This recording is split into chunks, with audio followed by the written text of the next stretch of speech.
हे ईश्वर, संभव है कि हम कप कपाने, भूख रहने, गिरने, जम्हाई लेने या ज्वर के कारण मृत्यु के समय शोचनीय रुग्णावस्था में रहने के कारण आपके नाम का स्मरण न कर पाए। अतः हे भगवान, हम आपकी स्तुति करते हैं क्योंकि आप अपने भक्तों पर वत्सल रहते हैं।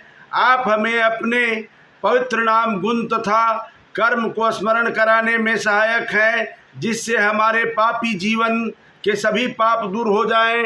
हे प्रभु, आपके समक्ष महाराज नाभि, जिनके जीवन का परम लक्ष्य आप ही के समान पुत्र प्राप्त करना है, हे भगवान, स्थिति उस व्यक्ति जैसी है जो एक अत्यंत धनवान पुरुष के पास थोड़ा सा अन्न मांगने के लिए जाता है। वे पुत्र प्राप्त करने के लिए इतने इच्छुक हैं कि वे इसलिए आपकी उपासना कर रहे हैं। यदि आप उन्हें कोई भी उच्चस्थ पद प्रदान करने में समर्थ हैं, चाहे वह स्वर्ग हो या भगवत धाम या मुक्ति लाभ।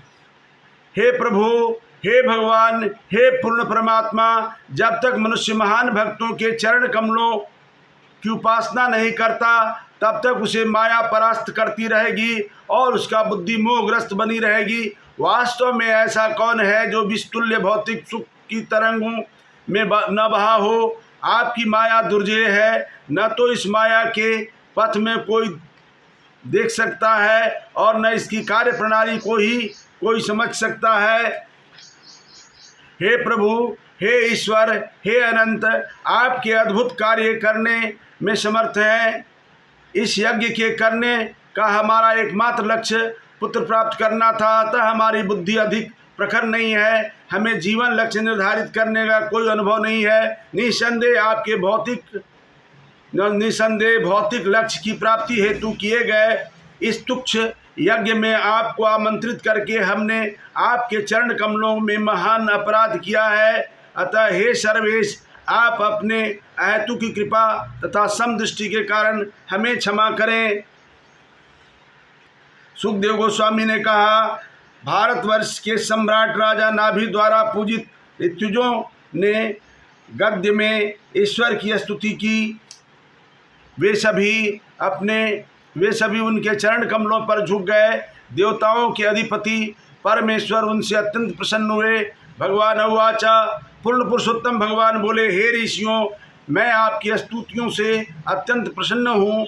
आप सभी सत्यवादी हैं। आप लोगों ने राजा नाभि के लिए मेरे समान पुत्र की प्राप्ति हेतु स्तुति की है, किंतु ऐसा पाना अति कठिन है। चूँकि मैं अद्वितीय परम पुरुष हूँ और मेरे समान अन्य कोई नहीं है, अतः मुझ जैसा अन्य पुरुष पाना संभव नहीं है।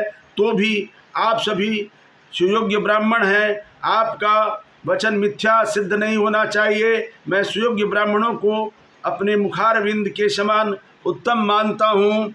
चूँकि मुझे अपने तुल्य और कोई नहीं मिल पा रहा है, इसलिए मैं स्वयं ही पूर्ण अंश रूप में महाराज अग्निंद्र के पुत्र महाराज नाभि की पत्नी मेरु देवी के गर्भ से अवतार लूँगा। सुखदेव गोस्वामी ने कहा, ऐसा कहकर श्री भगवान अदृश्य हो गए। राजा नाभि की पत्नी मेरु देवी अपने पति के पास में बैठी थी। फलस्वरूप परमेश्वर ने जो कुछ कहा था उसे सुन रही थी। हे विष्णुदत्त परीक्षित महाराज, उस यज्ञ के ऋषियों ने पूर्ण पुरुषोत्तम भगवान को अत्यंत प्रसन्न किया। फलस्वरूप उन्होंने स्वयं धर्माचरण करके दिखलाने, सन्यासी वानप्रस्थ तथा गृहस्थ करते और महाराज नाभि की मनोकामना को पूरा करने का निश्चय किया। अतः वे भौतिक प्रकृति के गुणों से परे हैं। मूल्य आध्यात्मिक रूप से मेरु देवी के पुत्र के रूप में प्रकट हुए। प्रेम से बोलिए, वृंदावन बिहारी लाल की जय, अयोध्या राम लला की जय, भुवन भास्कर सूर्य भगवान की जय, भूत भावन शंकर भगवान की जय, वीर बजरंग बली की जय, भागवत महापुराण की जय, गंगा मैया की जय, यमुना मैया की जय, सरजू मैया की जय, दुर्गा माता की जय, काली माता की जय, सरस्वती माता की जय,